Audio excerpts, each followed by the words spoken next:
Okay, so this is going to be a work session where I increase my general knowledge about the world. And uh, so cognitive pursuits are uh, I've categorized my cognitive pursuits into two categories. One of them being a depth category where I try to specialize in a particular area. And another category where I uh, become broadly knowledgeable in a lot of different areas. And I think both are fun to do. Uh, and um, yeah, so I think uh, one of the ways to become broadly knowledgeable is to read and become familiar with the works of fiction that are common in culture, that are commonly talked about in culture. And I think reading the Wikipedia entry for Frankenstein would be uh, a good starting point. And so, what the format of this is going to be is it's pretty simple. I'm just going to be reading the Wikipedia article aloud, and I'm going to be uh, sharing my thoughts uh, wherever uh, I find that it's needed. And yeah, so let's get started. Frankenstein. Frankenstein, or The Modern Prometheus, is an 1818 Gothic novel written by the English author Mary Shelley. Sorry, let's let's actually change it to light theme. Okay. Mary Shelley. Frankenstein tells the story of Victor Frankenstein, a young scientist who creates a sapient creature. Um, sapient. I wonder what sapient means. I wonder if um, sapiens has to do with Homo sapiens, which is the name of the species uh, of uh, the name of the species that humans are. Creature in an unorthodox scientific experiment that involved putting it together with different body parts. Interesting. Shelley started writing the story when she was 18 and staying in Bath, and the first edition was published anonymously in London on 1st January 1818 when she was 20. Her name first appeared in the second edition, which was published in Paris in 1821. It's very interesting how young Mary Shelley was when she published this because uh, I read the first few paragraphs of the book, of the first chapter of the book, and it was very, uh, uh, the word that comes to mind is beautiful, uh, because of how, um, yeah, the wording and the word choice were beautiful. And yeah, I think I might get to it. We might get to it at some point on in the stream, and we can take a look at the like how competent she was at the age of 18. And of course, she seems to have had a talent uh, or she seems to have been very good at uh, words and writing. Shelley traveled through Europe in 1815, moving across the River Rhine in Germany and stopping in Schönstein, 17 kilometers or 11 miles away from Frankenstein Castle, where about a century earlier, Johann Conrad Dippel, an alchemist, had engaged in experiments. She then journeyed to the region of Geneva, Switzerland, where much of the story takes place. Galvanism And occult ideas were topics of conversation for her companions, particularly for her lover and future husband, Percy Bysshe Shelley. Interesting. So I think occult ideas means ideas that are not are unorthodox and not very common. I know that galvanism has to do with coating a layer of zinc over a piece of metal, but I could be wrong about that. Galvanism were topics of conversation for her companions. This is an interesting wording, interesting word choice. This is interesting phraseology. Does this mean that uh, this she talked about these topics with her companions?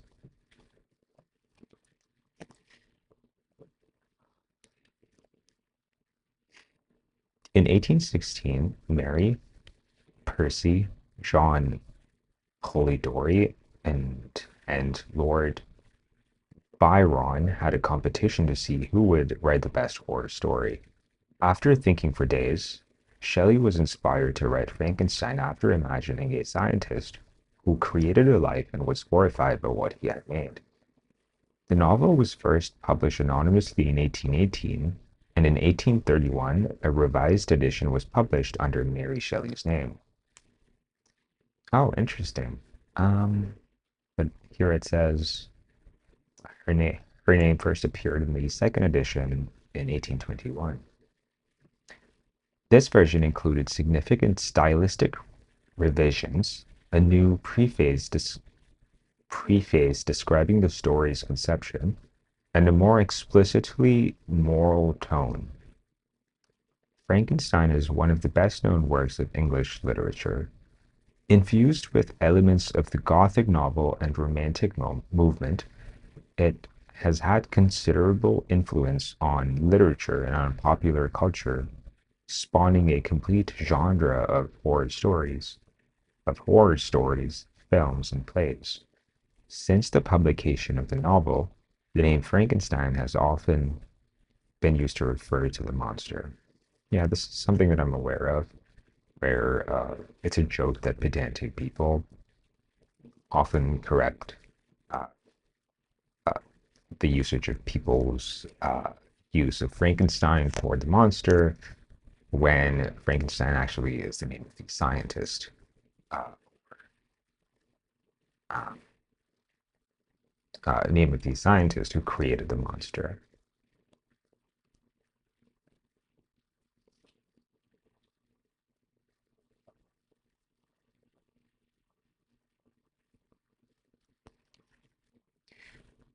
Yeah, I think so far it's been interesting. I had a difficult time pronouncing explicitly. Whenever there's an L after a T, I struggle with it. Of course, I can use the glottal T. I can say explicitly, but um, I would rather uh, enunciate and say explicitly. And I think there was another word here, revised, revision, revision, where I think I got the stress pattern incorrect, or I was going to get it incorrect, but I corrected myself mid sentence, mid word, rather. I think galvanism and occult ideas, this is interesting. If galvanism shows up again, I'm going to look it up.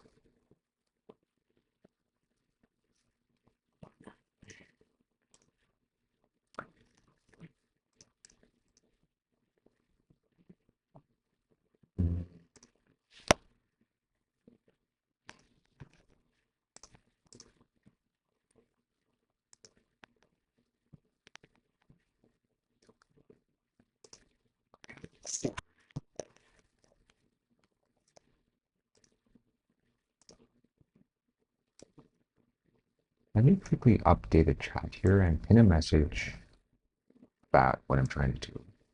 I think that's important. I think whenever one is doing something, it is very important to document what they're doing and why they're doing it, because there are a million things one could be cogniting on, but one needs context as to why one is cogniting on something or other things.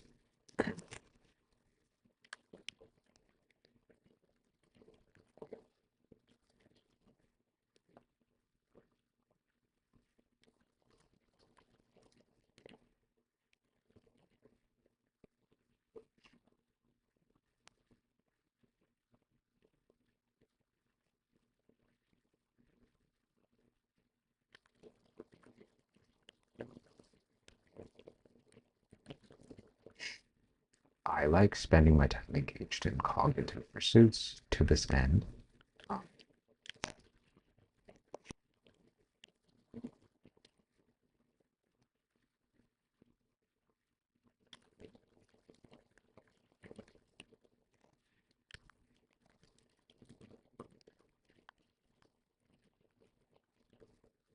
Breadth-based and depth-based.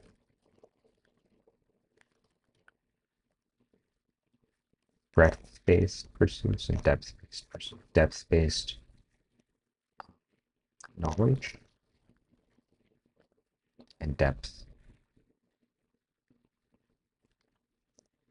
Breadth-based knowledge and depth-based knowledge.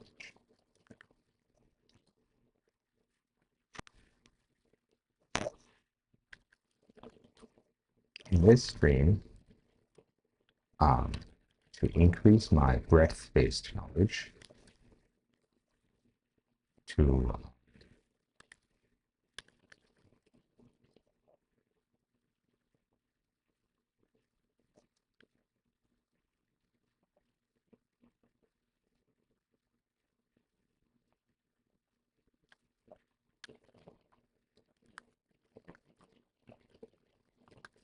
read the Wikipedia article for Frankenstein. Well,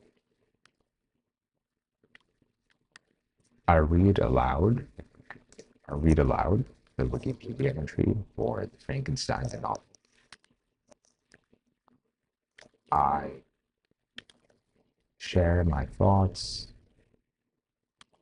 wherever I feel. I share my thoughts wherever I feel necessary. I read aloud the Wikipedia article for Frankenstein the novel. I share my thoughts wherever I feel necessary.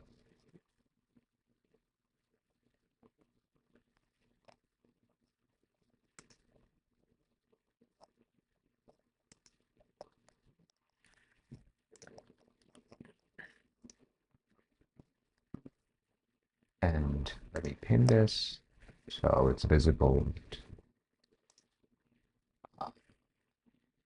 to people that show up in the chat room.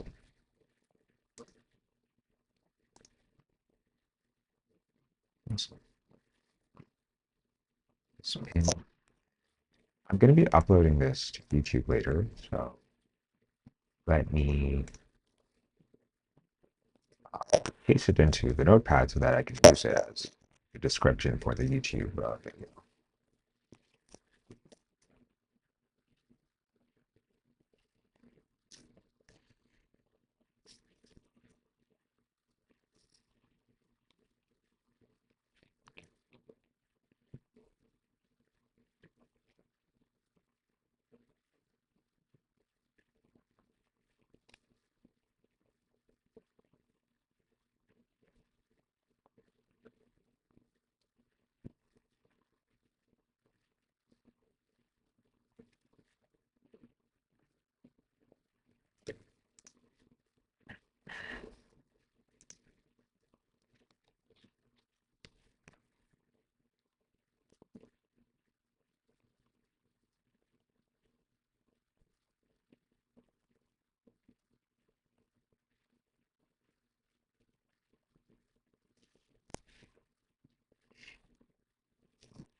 Um,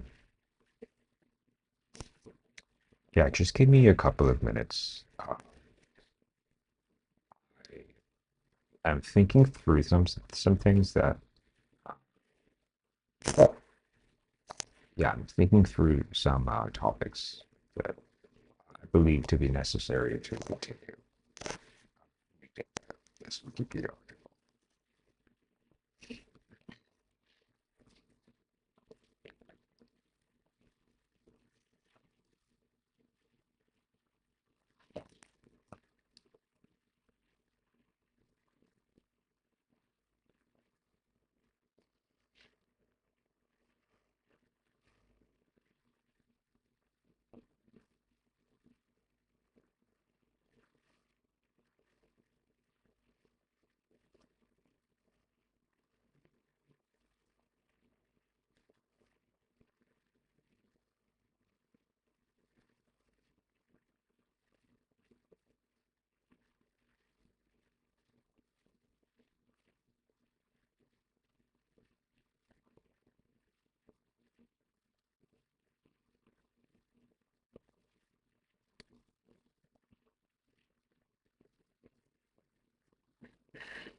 Plot summary. This is a linear summary of the events of the novel, which opens from Robert Walton's perspective before switching to Victor's retelling, and then the creature's story.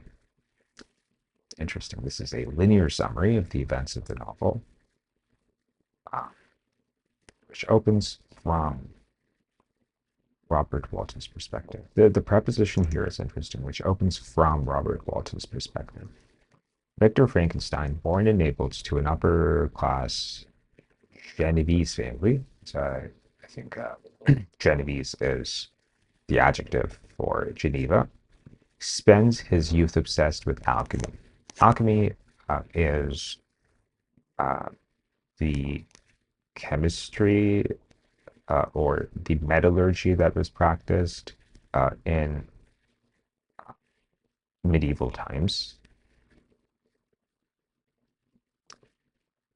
Um, However, there was an element of spirituality in alchemy. Um, but if I remember correctly, uh, I believe that some of the the content that I've been exposed to uh, uh, says or say the content says that uh,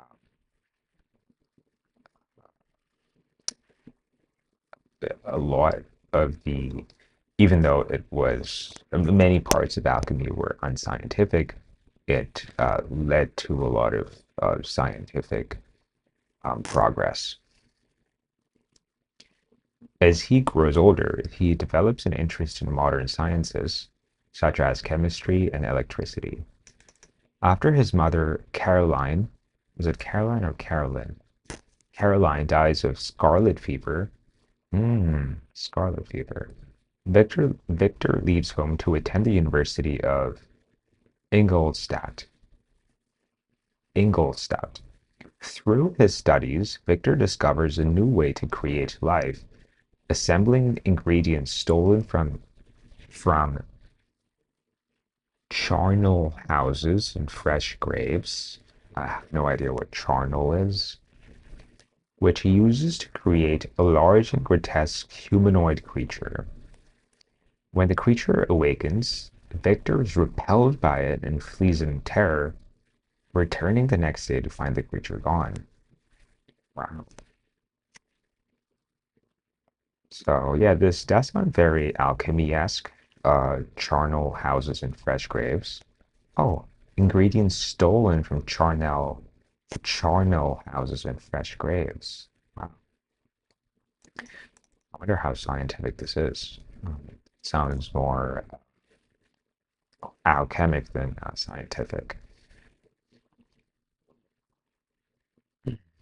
The newly conscious creature runs away, discovers fire, and learns to avoid humans who find them frightening. He finds a hovel attached to a small house, which lets him observe a family while remaining unseen. As the family teaches their language to a foreigner, the creature also learns to speak and write. He also finds a collection of books, including Paradise Lost, and learns to read. He reads some papers that had been in the clothes he had taken from Ingolstadt, through which he learns the truth of his origin and the identity of his creator. He finally reveals himself to the family's blind father while he is alone, who treats him with kindness. When the rest of the family return, however, they are horrified by his appearance and chase him away. The creature then saves a young girl from drowning, only to be shot by her father, who had misunderstood and thought the creature had attacked her. Wow, that's very unfortunate. Um, it's interesting that this spawned an entire, one of the earlier paragraphs says that this spawned an entire genre of horror. So I wonder if um, the genre of there being a grotesque figure was not present in the past before Frankenstein was published. Embittered by humanity, the creature travels to Geneva to confront his creator. Upon arrival, he encounters Victor's younger brother, William. Realizing that William belongs to the same family, the creature kills him and frames the family servant Justine for his death. Victor suspects this creature was responsible, but does not intervene while Justin is tried and executed. Wow.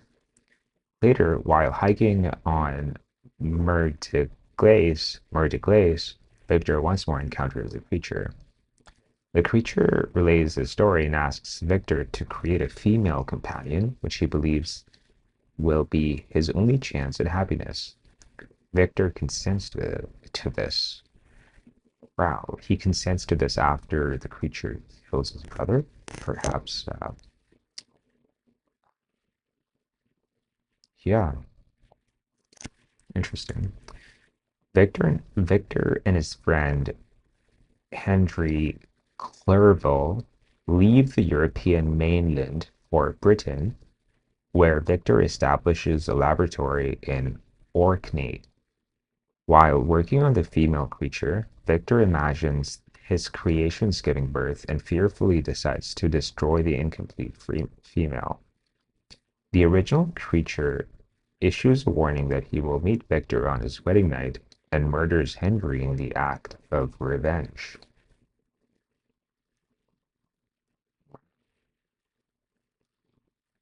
Victor suffers a mental breakdown, then returns home. Back in Geneva, Victor marries Elizabeth Lavenza, a childhood friend born in Italy. Fulfilling his threat, the creature murders her on the wedding night. Days later, days later, Victor's father, Afonso, dies of grief.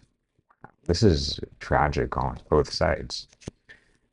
With no remaining family besides his other brother Ernest, Victor vows revenge and pursues the creature, eventually following him to the Arctic.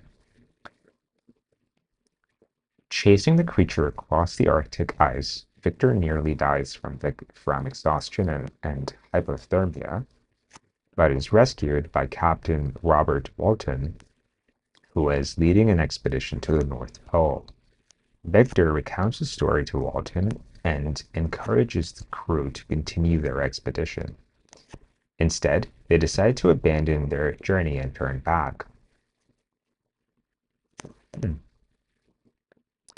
Why would they abandon the journey after Victor recounts the story? Victor vows that he will go on chasing the creature, but in his weakened state, he dies aboard the ship.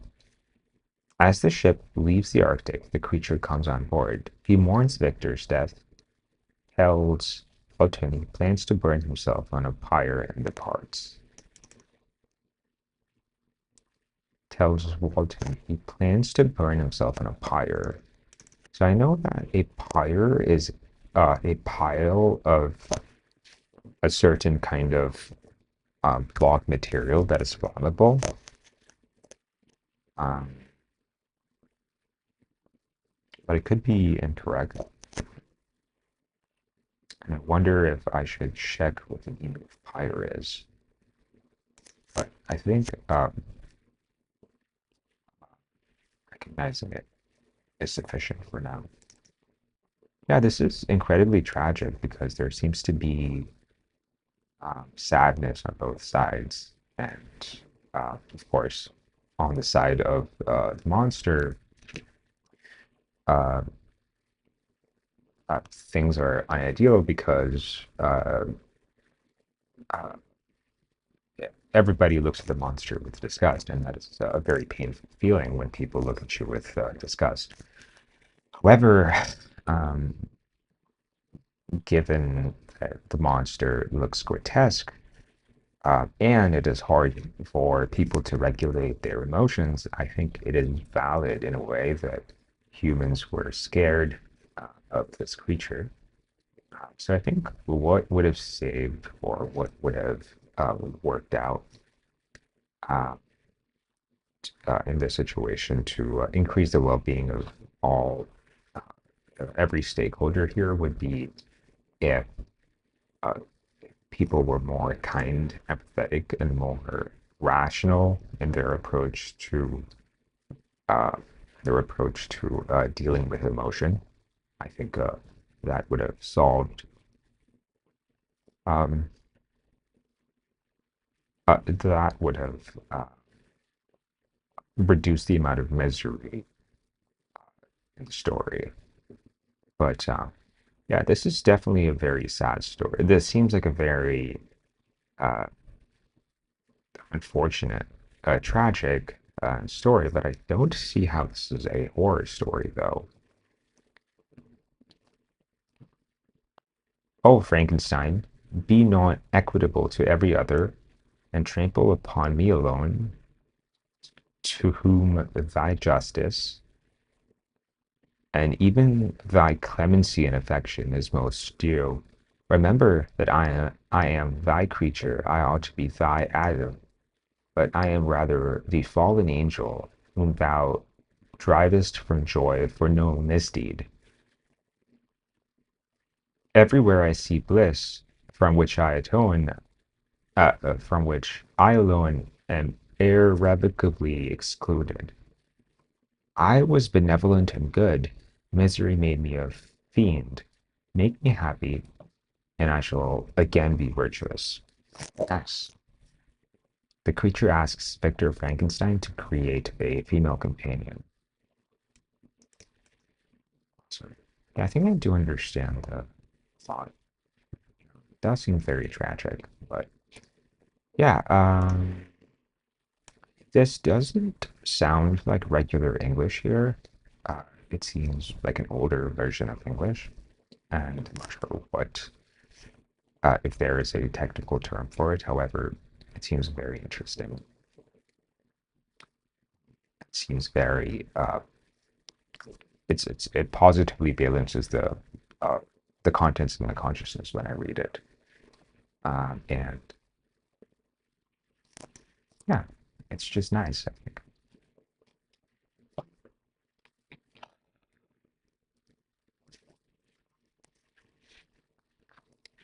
Okay, now we have the author's background, literary influences, composition, Frankenstein and the monster, the creature, origin of Victor Frankenstein's name, modern Prometheus.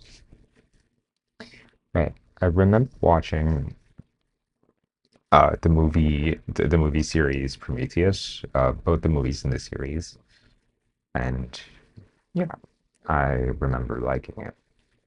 And for sure, I can see uh, same theme across that movie and this novel. Publication, reception, films, plays, television, and comic books, a bunch of metadata, I assume. And yeah, I actually really like that Wikipedia moved um, the table of contents to the left of the screen. I think this is very important to know where one is uh, in the context of uh, in the context of all the information on this on the page, and this reduces the effort that the reader has to undertake to make sense of the article. But yeah, one point I'm curious about is why it took them so long to do this. And because I do remember there seemed to have been pushback when this feature was when this uh, formatting was introduced, and it is very obviously. So my intuition tells me that it's very obviously good, but I wonder what the arguments for the other side are. It's quite shocking, honestly, because this is very good. This is incredibly good. To have like a table of contents and to know where exactly you are in the context of all sections in the Wikipedia entry.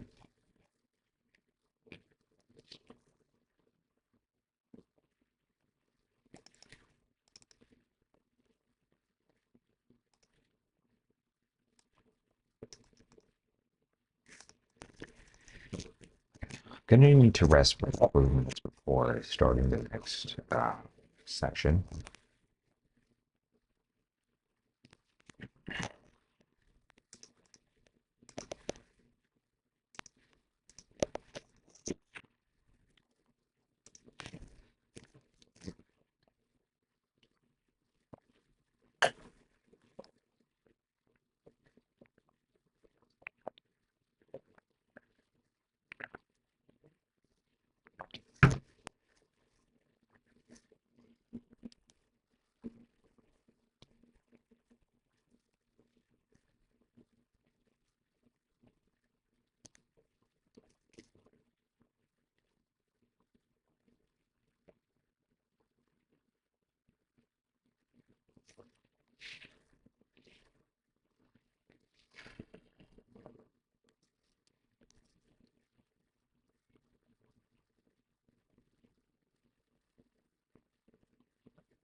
Yeah, one thought I'm having right now is that this is not necessarily the best way to increase my broad uh, uh, breadth-based knowledge, and there could be other ways. But I think this is a good starting point, and I think this area is particularly one that I'm going to document because um, Yeah, it's just easier to do this when I'm recording myself. Uh,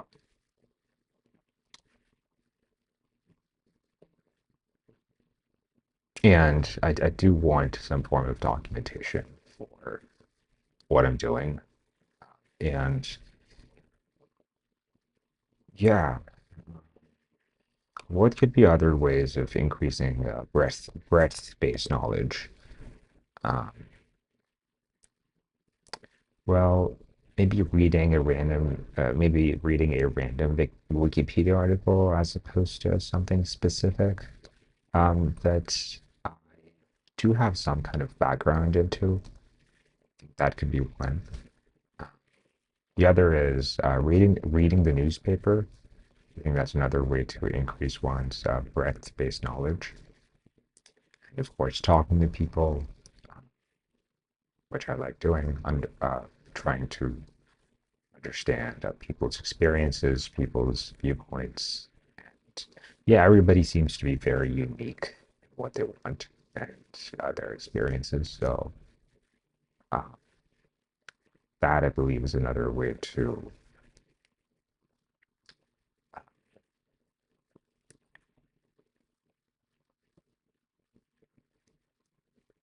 increase one's breadth-based knowledge.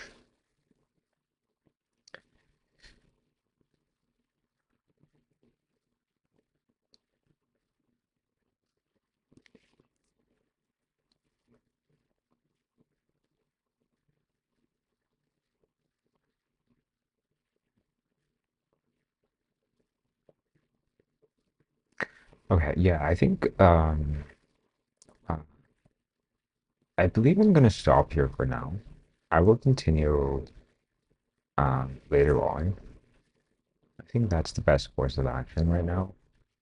Um, just because I've got to regulate my emotions at this moment, uh, and I don't believe that forcing myself to read the remainder of the article is good at this moment. And I am going to engage in a little bit of metacognitive thinking and feel connected to this task or feel more connected to what I'm doing to return to this. So yeah, I think for the first attempt, this was a first attempt, which is awesome. I'm happy that I undertook this effort. Thanks.